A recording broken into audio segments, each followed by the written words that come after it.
जिस तरह से धरती घूम रही है और जो भी हो रहा है उस वजह से एक बहुत बुनियादी बदलाव आता है सुबह 3:20 से सुबह 3:40 के बीच। इसे ब्रह्म मुहूर्त कहते हैं। ऐसा बस 33 डिग्री लैटिट्यूड तक ही होता है। आपका सिस्टम, मनुष्य का सिस्टम एक विशेष तरीके से व्यवहार करता है। ये एक संभावना है। तो एक जागरूकता रही है इस संभावना का इस्तेमाल करने की।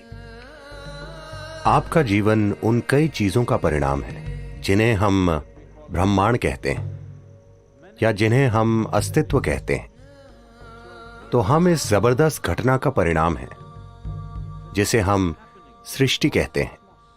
हम अपने आप में एक अलग जीवन नहीं है। तो जब आप तालमेल में होंगे तो कुछ चीजें होंगी। हमने प्रकृति के साथ तालमेल खो दिया है और हमें लगता है कि यही हमारी प्रकृति है। नहीं, कई सारी बीमारियां और समस्याएं जिनका मनुष्य अनुभव कर रहे हैं वो बस इसलिए हैं क्योंकि हमने वो जागरूकता खो दी है कि उन कई सारी शक्तियों के साथ तालमेल में कैसे रहा जाए जो हमें वो बनाती हैं जो हम हैं।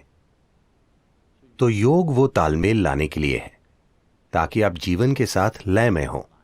अगर आप जीवन के साथ लय में होंगे तो आप भी सुबह 3 बजे के थोड़ा बाद जागेंगे। अगर आप जागरूक हैं तो अचानक आपके अंदर जीवंतता की एक किरण जागेगी और अगर आप गहरी नींद में भी हों तो भी जाग जाएंगे। आपके साथ ये होना चाहिए। इसका मतलब है आप उसके साथ तालमेल में हैं, आप जीवन के तालमेल में हैं। तो मुझे क्या करना चाहिए? क्या मुझे ध्यान करना चाहिए या क्रिया?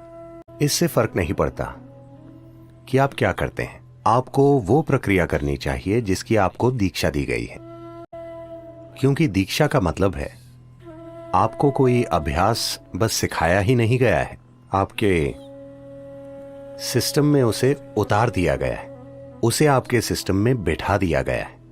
तो वो जो भी हो, अगर आप में एक जीवित बीज है और आप ब्रह्म मुहूर्त पर जागें और वो अभ्यास करें तो इससे सबसे ज्यादा फायदा होता है, क्योंकि तब धरती के बर्ताव का आपके सिस्टम पर वैसा ही असर होता है।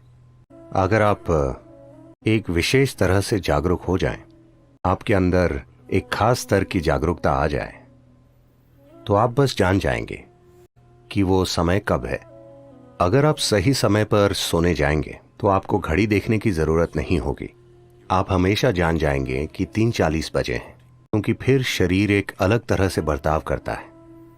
उस समय अगर आप बैठकर वो प्रक्रिया करें जिसकी आपको दीक्षा मिली है, वो नहीं जो आपने किताबों से पढ़ी है, तो सबसे ज्यादा फायदा होगा।